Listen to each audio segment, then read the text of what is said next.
आई अमाई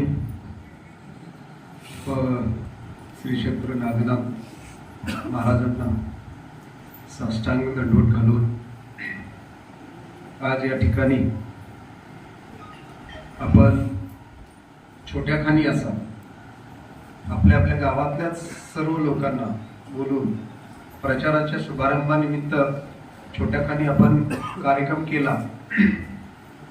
त्याचं कारण असं आहे की या महाराष्ट्र राज्याचे उपमुख्यमंत्री आदरणीय अजितदादा यांचं काल दुःखद निधन झालं आणि त्यामुळे आपण मोठा कार्यक्रम घेणार होतो, तो न घेता 3 दिवस हा महाराष्ट्रामध्ये दुखोटा होता पाळलेला आहे सरकारने आणि त्यामुळे आपण मोठा कार्यक्रम न घेता प्रचाराला सुरुवात करत असताना आपल्या सगळ्याच ग्रामदैवत असेल, या जिल्ह्याचं दैवत असेल, आई एमाई चरणी आपण आशीर्वाद घेण्याच्या दृष्टीने आपण या ठिकाणी उपस्थित राहिलो।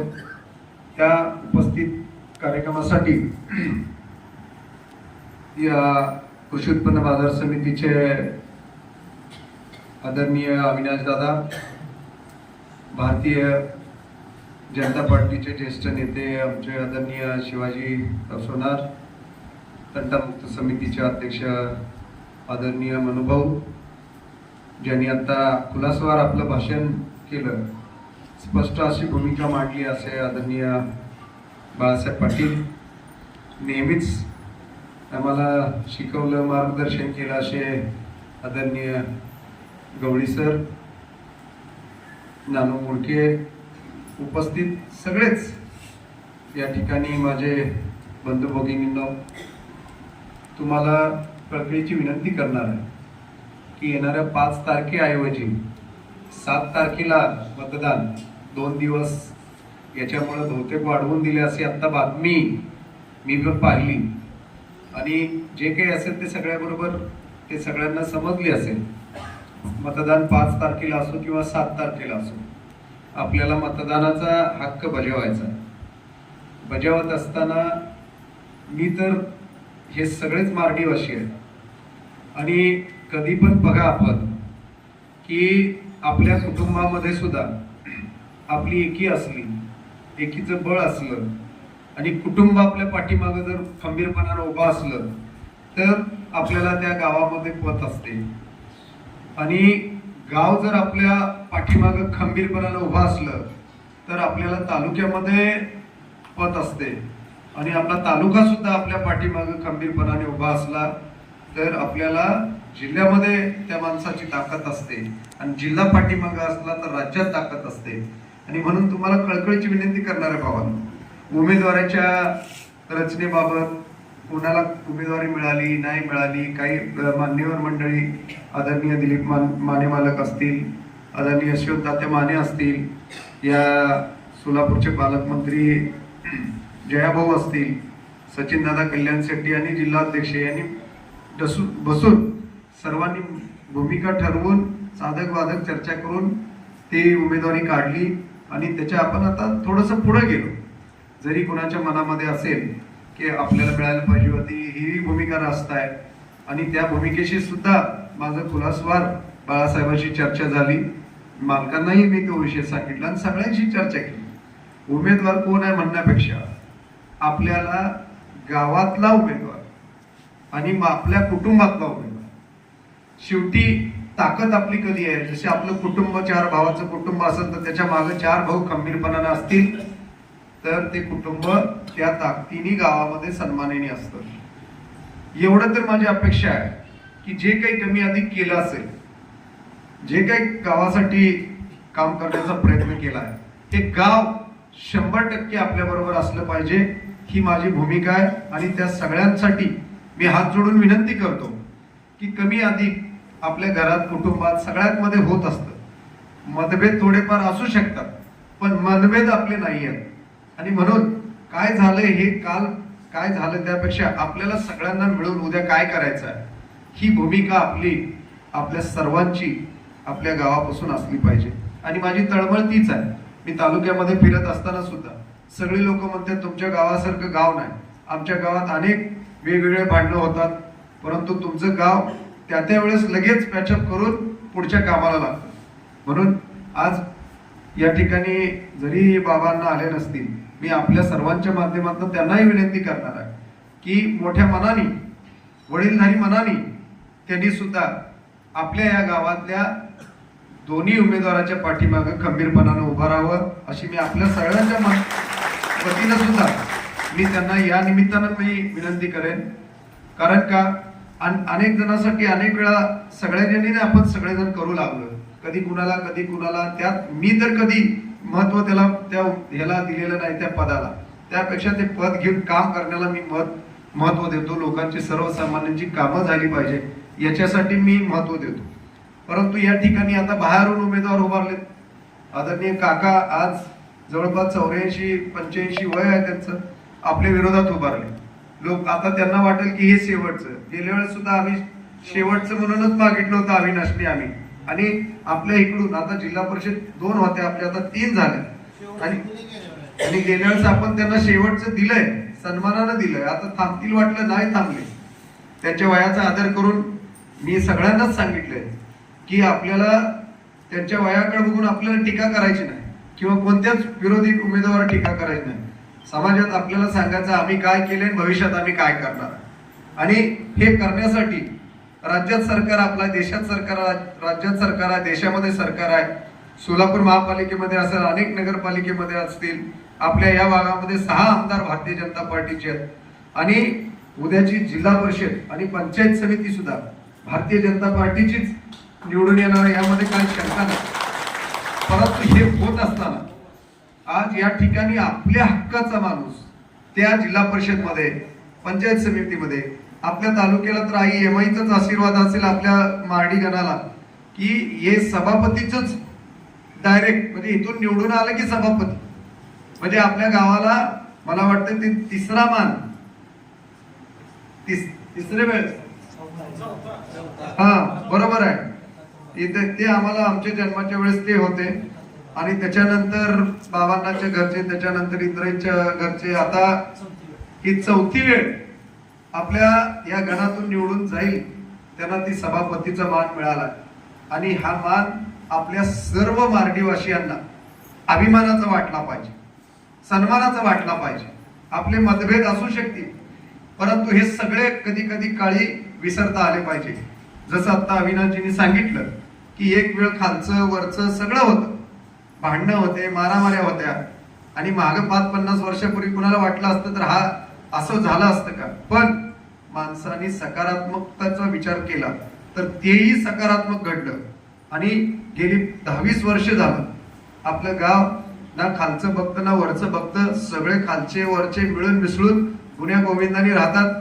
कधीच आपल्याकडे इलेक्शनला त्यानंतर भांडणं झालेली नाही. तात्पुरतं तोंडवाण सुद्धा होत नाही, तुम्ही तुमचं केलं, आम्ही आमचं केलं. आणि खरंच या बाबतीत आई एमआईचा, नागनाथाचा आपल्या पाठीमागं आशीर्वाद आहे, पुण्य आहे आपल्याला. आणि म्हणून हे घडू शकतं. परंतु मला तुम्हाला म्हणायचं आहे की आज आपलं एखादं मत सुद्धा, आज ती तळे हिप्परग्यातली महिला कोण उभारली आहे मला माहित नाही, परंतु आज इथं आपण आपल्या गावातल्याला पटकन सांगू शकतो, तसं त्या महिलेला, विरोधकाला जाऊन सांगू शकतो का एखादं काम. पण ती तळे हिप्परग्यात पण राहत नाही, ती राहते पुण्याला. आता जिल्हा परिषद सदस्य निवडून इंद्रजितला दिले तर इंद्रजित तुम्हाला लवकर सापडेल का काकासाठी तुम्हाला लवकर सापडणार आहेत. तर गेल्या वेळेस निवडून दिल्यावर किती वेळा आपल्याला ते सापडले. अरे गावचा माणूस आहे ना, पहिल्यांदा त्या माणसाला त्याची कळकळ वाटतच असते. आणि म्हणून तुम्हाला म्हणालो, हे जसं कुटुंबाचं मी उदाहरण दिलं तसं मारडी गाव हे माझं कुटुंब आहे. मी कुठला आहे म्हटल्यानंतर मी अगोदर मारडीचा आहे म्हणून सांगतो आणि मग उत्तर तालुका माझ्या गावाच्या नंतर लागतो. आणि ही भूमिका भविष्यातल्या सुद्धा कुठल्या इलेक्शनच्या बाबतीत कोणासाठी सुद्धा असेल तर तीच भूमिका मी सगळ्यांच्या पाठीमागे घेण्यासाठी कटिबद्धपणानं उभा राहील.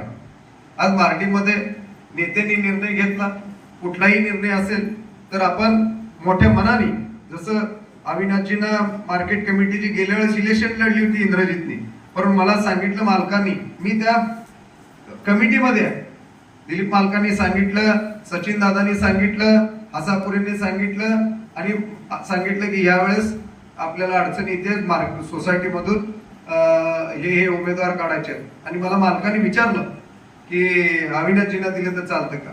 मी 1 मिनिटात सांगितलं चालतंय, कारण जोपर्यंत उमेदवारी मिळत नाही तोपर्यंत आपला मागाचा अधिकार आहे.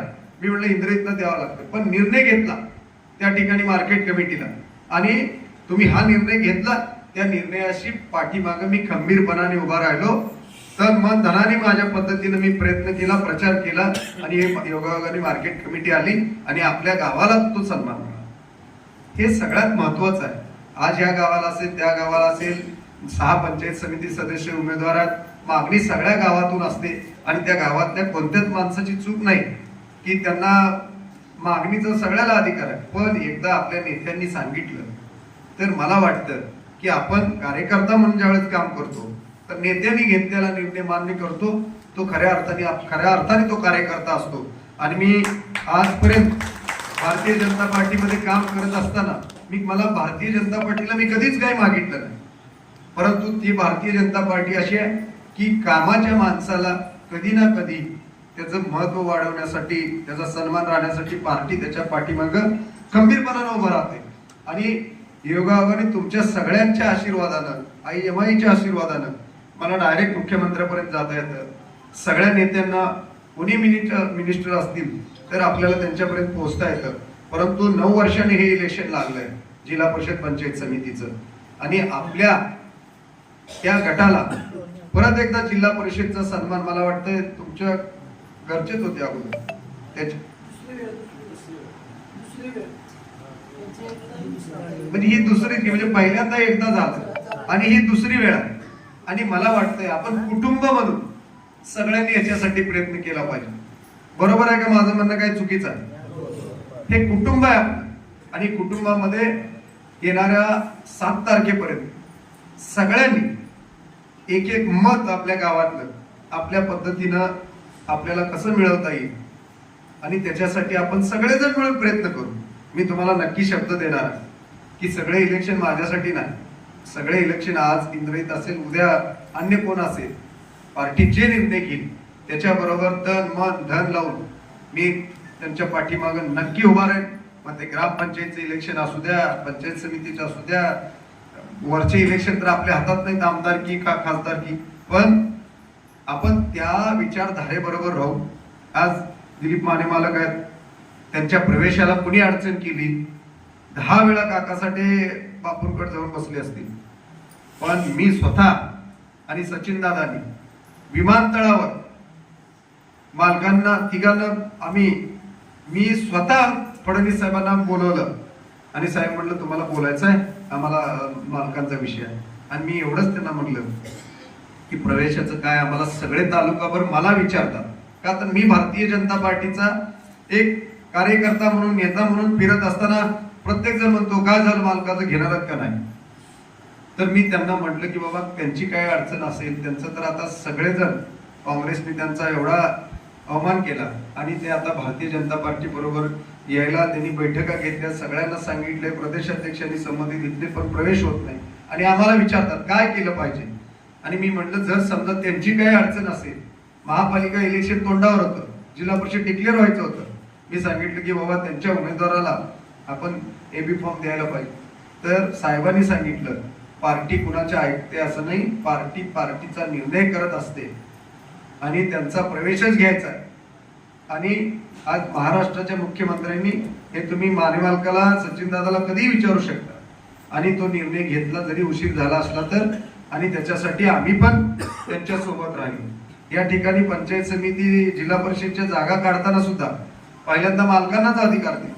यशवंत तात्या, मी मालक बसलो आणि म्हणलंच नाही की कोणी मारडीचं हे करा. मालकांनी जे जागा सांगितल्या त्या सगळ्या मालकांच्या हिशोबाने घेतल्या, तात्यांनी सांगितल्या, आणि त्यांनीच सांगितलं की ह्या 2 पण तुम्ही हे करायचे. त्यामुळे माझा कुठल्या जागेसाठी अट्टाच नव्हता, मी उलट अट्टाच केला होता, नांदची जागा तालुका अध्यक्ष त्या कार्यकर्ते दिले पाहिजे. एखाद्या वेळेस इंद्रजितला देऊ नका, मी थांबवतो त्याला, परंतु कार्यकर्त्याला, ते कार्यकर्ता म्हणून त्याला उभा केलं पाहिजे. मी त्याच्या पाठीमागं 2-3 वर्ष झालं त्याला निधी देतो आणि त्याला उभा करायचा. परंतु शेवटी त्यांनी समजून सांगितलं, आणि आपलेच दगडू भोसले जे भारतीय जनता पार्टीचे अध्यक्ष होते त्या काळात त्यांच्या मुलाला द्यायचं ठरवलं म्हटल्यानंतर म्हटलं आहे हरकत नाही, त्यांना दिली. उमेदवारी कोणाला दिली म्हणण्यापेक्षा आपली ही उमेदवारी ही आपल्या विकासासाठी महत्वाची आहे, आपल्या गावासाठी, आपल्या तालुक्यासाठी महत्वाची आहे.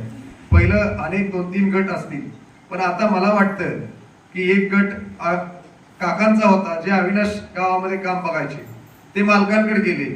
दुसरा गट मालकांचा होता, तिसरा गट भारतीय जनता पार्टी म्हणून मी काम करायचो. आता मालकच भाजपमध्ये आले तर सगळेच गट एक झाले, म्हणजे सगळेच भारतीय जनता पार्टीचे झाले.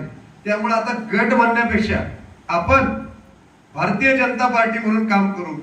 आपलं गाव, मला वाटतं की दुसरा कोण नेताच या गावामध्ये दुसऱ्या पार्टीचा कोणता नाही, सगळे भारतीय जनता पार्टीचे आहेत. आणि भविष्यामध्ये या ठिकाणी माने मालक असतील, यशवंत ताते असतील, ही दोन माणसं, दोन्ही माने हे विकासाच्या दृष्टीनं वजन वापरून आपल्या गावासाठी मोठ्या प्रमाणात निधी देतील. यशवंत तात्यांनी सुद्धा आपल्याला निधी भरपूर प्रमाणात दिला. काही गोष्टी आपण ते खरे आमदार झाले, चांगला माणूस आपल्याकडून हरवला गेला, पण गेली 14-15 महिन्यात अजून तो विरोधी पार्टीतला आमदार आपल्याकडे फिरून सुद्धा आपल्याकडे आला नाही ना गावाला रुपया दिला नाही. परंतु कोट्यानी रुपये यशवंत तात्यांनी दिले होते. परंतु अशी चूक होऊ नये हे आपल्या गावात, त्यांना आपल्या गावातला काही ना काही, प्रत्येकाला जसं माझ्या अगोदर माझ्या डोळ्यासमोर कुटुंब येतं, त्यानंतर माझं गाव येतं, त्यानंतर तालुका येतो आणि मग जिल्हा येत असतो. मी काय, प्रत्येक व्यक्तीची तीच धारणा असते. आणि म्हणून तुम्हाला मी विनंती करतो भावांनो, की जरी काय असेल, मनभेद नाही आहेत आपले कोणाचे, मतभेद सुद्धा राहू देऊ नका. आणि तुम्ही सगळेजण मिळून या निवडणुकीपर्यंत मन लावून एक माणसाचं मतदान आपल्या गावात न, या अख्ख्या गटामध्ये, एक तर आपलं गाव सगळ्या गावांमध्ये मोठं गाव आहे, 5,500 5,500 मताचं गाव आपलं सगळ्यात मोठं गाव आहे. त्यानंतर बिबिडापळ, त्यानंतर तळे परगे, त्यानंतर बाकीची गाव आहेत. सगळ्यात मोठं गाव आपलं आहे आणि सगळ्यात मोठा लीड, न भूतो न भविष्य, एवढा लीड सगळे एकत्र नेते असताना यावा अशी विनंती मी आपल्याला करणार आहे. आणि अख्ख्या एका गावावर कुणीच लीड तोडू शकणार नाही, अशा पद्धतीचं लीड आपण आपल्या सगळ्याच्या प्रयत्नातून, सगळ्यांना विनंतीनं, सगळ्यांची मर्जी राखून आपण या ठिकाणी काम करण्याची प्रेरणा घेऊ, प्रयत्न करू. आणि जी कोण असतील त्या सगळ्यांना परत एकदा हात जोडून मी विनंती करेन की बाबा, आपलं गाव असेल, आपला तालुका असेल, विकासाच्या माध्यमातून मी कधी कमी पडणार नाही. माझं जिथं जिथं माझं वजन आहे त्या ठिकाणी मी वापरण्याचा प्रयत्न करेन. आणि मी तसा केलेला पण, म्हणजे गाव, त्याचं उदाहरण द्यायचं तर जिल्ह्यामध्ये 2च ग्राम सचिवालय मंजूर होते अख्ख्या जिल्ह्यामध्ये. एवढे सगळे आमदार असताना एक दुसरीकडे गेलं, दुसरं मारडीला आणलं. जिल्ह्यात 2च मंजूर आहेत. आता एवढे आमदार वगैरे असताना सुद्धा मी त्यावेळेच्या पालकमंत्र्यांकडून सांगितलं आणि त्यांनी सांगितलं नाही ते शहाजी पवारांना अध्यक्ष त्यांच्या गावाला द्यायचं. म्हणजे आमदाराच्या मागणीला डावलून सुद्धा पार्टीनं आपल्या गावामध्ये ते 70 लाख रुपयाचं दिलं, सचिवालय दिलं. त्याच्या बाजूची सुद्धा वरले पैसे सुद्धा आणायचे आपल्याला, करोडो रुपये आपण आणू. त्याला 30 लाख रुपये दुसऱ्याला मंजूर झाले. पैसे खूप आणू शकतो, पण मला एक विनंती आहे, गाव शेवटी माझ्या पाठीमागं असेल, माझी लोक माझ्या मागे असेल तर माझी छाती फुगणार आहे. माझ्याच गावात जर भरपूर लीड असेल तर मी सगळ्यांना सांगू शकतो, अरे आमचं गाव आमच्या बरोबर आहे. आणि म्हणून माझं गाव माझ्यासोबत असलं पाहिजे आणि सगळ्यांसोबत असलं पाहिजे. माझंच म्हणत नाही मी, पण ज्या वेळेस पण या ठिकाणी कोण उमेदवार नेतृत्व करेल भविष्यामध्ये, त्याच्याबरोबर गावाने राहिलं पाहिजे. अनेक वेळा आपण बाळासाहेबांच्या इलेक्शनच्या वेळेस सुद्धा, मला आठवतंय पहिला मताचा अधिकार आम्हाला होता, त्यावेळेस सुद्धा गावातनं मला वाटतंय बॉयवी काका होते, निवडून येणार नाही म्हटल्यानंतर सगळं गाव एक बाळासाहेबांना पंचायत समितीचं सदस्य बनवण्यासाठी एक झालं होतं. आणि त्याच पद्धतीनं आता सुद्धा एक, आता तर पक्ष जे काय, त्यावेळेस तर वेगवेगळे पक्ष होते, गट वेगळे होते, तरी सुद्धा सगळ्या गावांनी भूमिका बाळासाहेबांच्या पाठीमागे घेतली होती. आणि आता तीच भूमिका सगळ्यांनी घ्यावी अशी कळकळीची विनंती करतो. आणि भविष्यात सुद्धा कोण उमेदवार जर आपल्या गावाला पार्टीने दिला तर भविष्यामध्ये सुद्धा त्या उमेदवाराला आपण आपल्या गावानी आपला सुपुत्र म्हणून स्वीकारावं एवढी आपल्याला विनंती करतो. उद्याच्या येणाऱ्या 7 तारखेला आपल्याला 2 मतदान करायचे. 2 मताच्या पेट्या असतील, एक पंचायत समितीची आणि एक जिल्हा परिषदची. त्या ठिकाणी कमळ या चिन्हावर आपण बटन दाबून सर्वांनी विकासासाठी, आपल्या गावासाठी, आपल्या तालुक्यासाठी हे परिवर्तनाची नांदी समजून आपण मतदान कराल अशी अपेक्षा व्यक्त करतो. छोट्या कानी फोनवर बोलवल्यानंतर जर शेकड्याने लोक येत असतील तर विजय कोणाचा ही सांगायची गरज नाही. विजय आपला होणार आहे. पण मला माहिती आहे विजय होत असताना गावातनं सगळ्यात लीड सुद्धा त्याच उमेदवाराच्या पाठीमागे असला पाहिजे जो निवडून येणार. आणि म्हणून तुम्हाला मी मगापासून एकच विनंती करतो, हे गाव हे माझं कुटुंब आहे. भविष्यामध्ये सुद्धा या गावातल्या एवढ्या जाती धर्माची लोक आहेत आणि ती सगळी आपल्या सोबत आहेत, याचा सुद्धा सार्थ अभिमान आहे मला. आणि एवढ्या जाती धर्माची लोक असताना सुद्धा गावामध्ये कसलंही भांडण तंटा होत नाही. आणि झाला तरी आपण पोलीस स्टेशन पर्यंत जाऊ देत नाही. पोलीस स्टेशनच्या साहेबाला सांगितले आमच्या गावातला जर कोण गुन्हा नोंद करायला आलं तर गुन्हा नोंद करून घ्यायचा नाही, आम्हाला अगोदर कळवायचं. आणि त्यांनी कळवल्यावर मी लगेच आपल्यात कोण भांडण झालंय त्या दोघांनाही बोलवतो, नका करू भांडणं, भांडणाने विकास होत नाही. काल परवा